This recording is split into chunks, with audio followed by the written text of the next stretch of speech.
เกิดขึ้นเป็นเต้นแก้วหากดูงามนอพุทธาโกศลเด็ด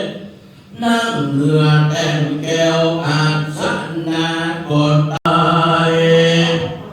กันเราได้ภาลักปัญญาสัพพัญโยตัญญาณเป็นพระเจ้าแก้วแล้วของญาตานี้จุงบังเกิดใดก็เป็นแต้นแก้ว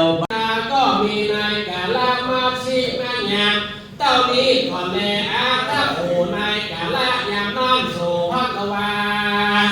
อันว่าพระพุทธเจ้าก็กระทำจิตใจปฏิจจสมุปบาทอนุโลมปฏิโลมังเป็นอนุโลมเป็นโอนจะแลอันว่าเครื่องเงินต่าง